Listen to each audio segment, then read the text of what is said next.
Scientists created two fictional guys, same face, same body, same everything, except personality. One was a normal dude, the other, a manipulative, entitled, low-empathy narcissist with zero remorse. And women rated the dark personality as significantly more attractive. Not by a little, by a lot. So what's going on? Are women broken? Is evolution drunk? Or is something way more interesting happening here? Today we're breaking down the actual science behind why bad boys are so stupidly attractive. And I promise you, the real answer is not what you think. Let's go. Okay, so let's talk about that study. Researchers at Durham University wanted to test something that everyone suspected, but nobody had proven with actual data. They took 128 women and gave them one of two character descriptions. Same physical appearance, so looks were completely off the table. The only difference was personality.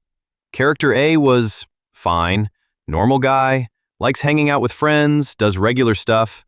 Character B? He was designed to hit every single marker of what psychologists call the dark triad: narcissism, Machiavellianism, and psychopathy. A guy who craves attention and admiration, manipulates people to get what he wants, flatters you when it's useful, and genuinely doesn't feel bad about it afterward. And women found him significantly more attractive. You might be thinking, okay, but maybe it's not the dark stuff. Maybe he just seems more confident, more outgoing, less awkward. And the researchers thought the same thing. So they ran the numbers again, this time stripping away confidence, extroversion, emotional stability, all the normal traits that happen to tag along with being a little bit evil. And the dark traits were still attractive. The darkness itself is part of the appeal. But why? Why would your brain find something genuinely dangerous attractive? To understand this, you need to know one thing about human mating psychology. Men and women are not running the same mating software. They're solving completely different problems. Here's the simplest version. A man's minimum biological investment in having a kid is basically nothing. A woman's minimum investment? 9 months of pregnancy, years of nursing, and a massive amount of physical risk. That one asymmetry changes everything. And in the early 90s, two researchers ran studies across multiple cultures and found something fascinating about how this plays out. When women are evaluating a long-term partner, someone to build a life with, they want exactly what you'd expect. But when women are evaluating a short-term partner, their priorities don't just relax. They shift.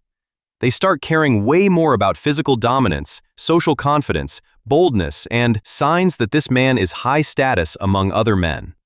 The dark triad personality is basically a cheat code for every signal women's short-term mating psychology is scanning for. Because these traits, in our ancestral environment, were genuinely correlated with genetic quality. The confident, dominant, risk-taking male probably was stronger, probably did have better survival genes, probably could protect offspring. The problem is, we don't live in that environment anymore. But the software is still running, and it gets worse. Because the dark triad isn't just attractive passively. These men are also better at selling themselves. Narcissism comes with charm. Machiavellianism comes with flattery. Psychopathy comes with fearlessness and intensity. They create emotional experiences fast. They make you feel special, chosen, electric. But wait, if this is all just hardwired biology, you'd expect to see women exclusively dating terrible people. And obviously that's not what happens. So what gives?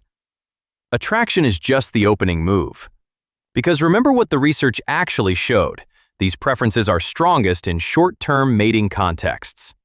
The moment women shift into long-term evaluation mode, which is what happens when you actually start dating someone, the criteria flips completely. And the dark triad personality fails every single one of those checks. The narcissist can't sustain attention on you because he needs it on himself.